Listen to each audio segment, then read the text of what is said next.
the K3. I'm Jen. I'm Karen. I'm Marisa. And this is our news shot. We are back. Excellent. So this week, I think what we're going to tackle is something that exploded all over Twitter this week that got a lot of press. It seems that a lot of people are really unhappy that they found out that Strong Woman Do Bong Soon is going to be remade here in the States.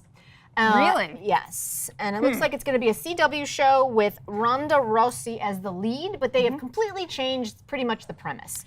Yeah. They're not going If from you're putting Pixie, her as the lead, I think Not the, yeah. It's no longer the hidden pixie girl with unbelievable strength. It's this very legitimately strong woman who is, and so it's very interesting. But everyone got really upset out there in the Twitterverse about the fact that America keeps taking all of the Korean drama shows, and that everyone should just watch the Korean drama. So I have thoughts on that. I think we all have thoughts on that. My thoughts go why I think each structure works that way. But what are your thoughts on it? Well, Marisa? first of all, Korean networks and production companies are actively selling these properties to Hollywood. I mean, it's not like Hollywood's just going in and taking them. So they're generating the connection. Oh yeah, absolutely. that's what you do. Absolutely. You know, these shows cost money, so and you want to be Hollywood's Hollywood. Hollywood is Why Hollywood. wouldn't you court Hollywood? I mean, not to take away from the really good work being done in Korea and by that industry, but there's a reason why. There's a reason why Hollywood is Hollywood. Right. I mean, and that's the other part of it is that what I love is that these are Asian voices telling Asian stories, their stories and our stories. So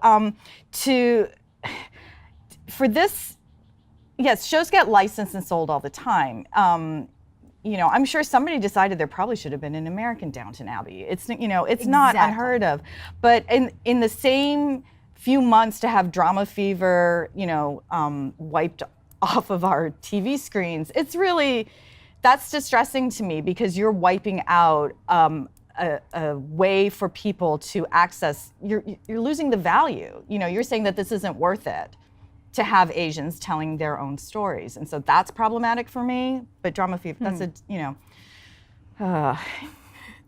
So now I'm gonna I could go on this. Marisa, because I'm a white girl and Marisa is Asian. So there's obviously a different emotional component there from it. Yeah. I really enjoy Korean dramas because it does give me a different window into a world that I was not raised around or in, any of that. So for me, and I've come to appreciate what makes them unique and special. And one of the articles I read about this topic, it said it can be an acquired taste. I'm like, sure is. It is. But it's amazing how many people acquire it relatively quickly. And I'm gonna go on a little bit more of a production standpoint as to why I think it works in both directions but differently. Yeah. And why, when you look at the list of Korean dramas that we see that are remakes of American dramas, and why those seem to, I think, work better in keeping the essence of the show, is because you are taking multiple seasons of content and ideas and distilling it down to this very dense, packed 16 to 20 episode format, which is fantastic. Right. So you can take, so like Suits, The Good Wife. You can take that one story that really resonated with you and make it a 16 to 20 episode series. But when you take a 16 to 20 episode series and bring it to the States, you have to come up with a system or a story or a device that will allow it to continue season after season after season, because you never produce a TV show here unless you want multiple seasons. That's the format. That's the format here. So they had to change it. They had to change Strong Woman into a different format. And so I say enjoy your Korean version and promote it as much as you can and get it out there and get your friends who maybe enjoy the American version to watch the original Korean version and see what the difference is, because that is where I think it's a beautiful thing to see the two different ways to do it. But you're never going to get your Park Bo Young. I was going to say Park Bo Gum, wrong one. Park Bo Young. You're never going to get that version in America because the story was finite. Right. I mean, the thing is, Hollywood plays all sides because Suits, Children of Lesser God, Good Wife, what else? They're blocked Criminal here. Minds. Criminal Minds. They're blocked here. We can't get them. Yeah. Well, why Children of the Lesser God? Children of Lesser God had nothing to do with any. Oh, right. I'm sorry, not Children of. Oh, okay. I'm like, oh, do you know something I don't know? No, that's my mistake. Wait. No. Some people said Missing 9 was like a Korean takeoff of Lost. That was a rework, though. It was so bad. No, it wasn't the same property. It wasn't the same property. Yeah. No, but similar in idea. That one out of the in execution, atrociously bad. Yeah. Okay. So Hollywood's playing all sides of it. Yeah. But there's a freedom of content that can happen now, and this isn't. We have access to these Korean and Chinese and Japanese shows, which is amazing. But when something like Train to Busan is remade through the Hollywood version, it's like that film. We have it on Netflix, and it's perfect as it is. Yeah. Right. I mean, it's. Yeah, there's some problems with it, but how can you replace Gong Yu? It's like that is the film. That is.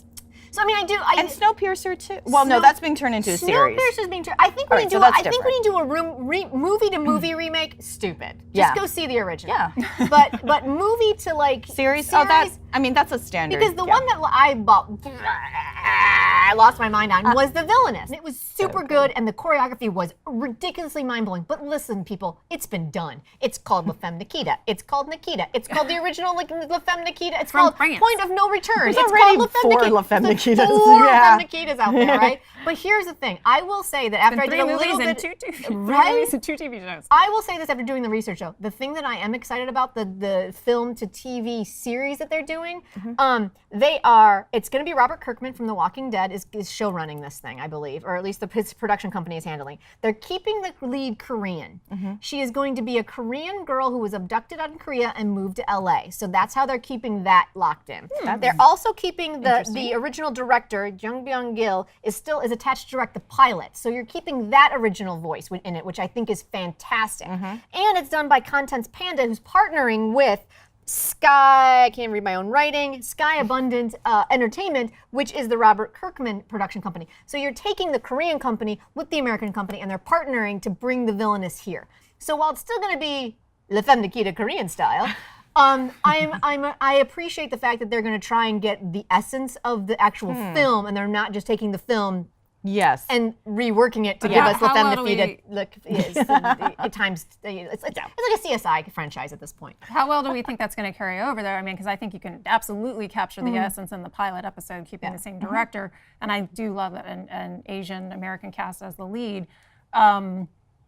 But will that carry over within the Hollywood structure of a different director for every episode? I will say this. I'm not sure that it will. I think it's going to be. Is it a different director? It is going to be. They're saying he's only doing the pilot. So I don't know. But that doesn't mean different director every episode. I'm assuming typical television structure. Now, the way I read it is because they said he's only directing the pilot. They said he's directing the pilot. Right. So for me, that means he's the pilot director. What network is this for? It's not. They don't have a network yet. Oh, so it's not sold yet. So it's, right. But I'm just saying. But usually when they say he's going to direct the pilot, it's not. They will say he will be the director of the series. They do mention that a lot. It depends. It depends on the deal. It depends on how many episodes they need to shoot on top of each other. It depends. Right.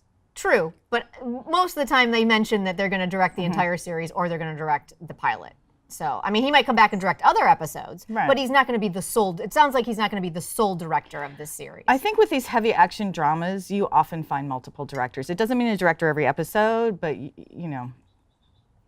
good directors are busy. All right. Well, let's keep our fingers crossed, because if he stays on to direct multiple episodes or even the whole series, then I would be all in. You're in. Right now they're saying he's just the pilot director.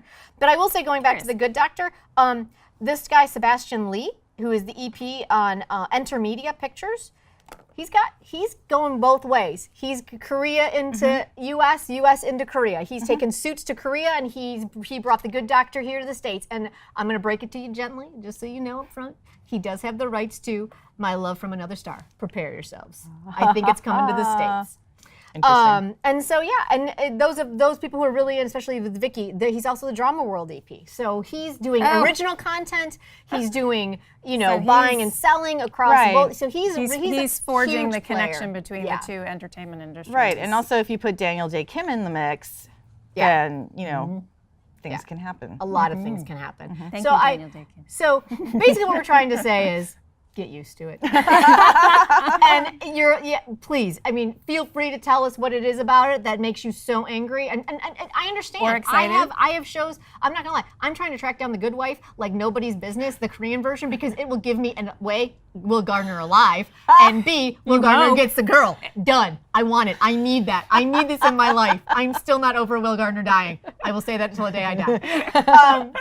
Like, that's what I'm saying. Like, that is, I totally get it. We totally get it. We love TV as much as you do. But we're just saying, this is kind of the construct of the way the different industries work. And so instead of being angry, be excited about the fact that your favorite drama is going to now get a wider audience possibly, because then maybe the people who are watching Strong Woman are like, well, this came from where? And they're going to go a Korean show? And we got more people in our ranks of K-drama lovers. This isn't drama, but I recently told some friends, they were posting about The Masked Singer here in the US. I'm like, oh, you got to give props to the country that started it. And I put a couple clips from the Korean version. They're like, oh, I didn't know. I'm like, Exactly. So I mean, I think that for me personally, that's where I'm at with it. So I'm very interested to see how it unfolds.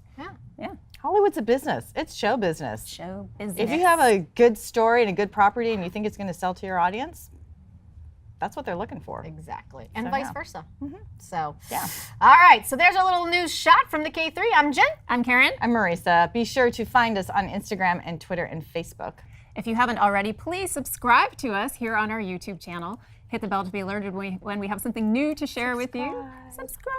It's down there somewhere, right about there, I think. Excellent. We certainly appreciate your support, and thanks for joining the conversation. We'll see you soon.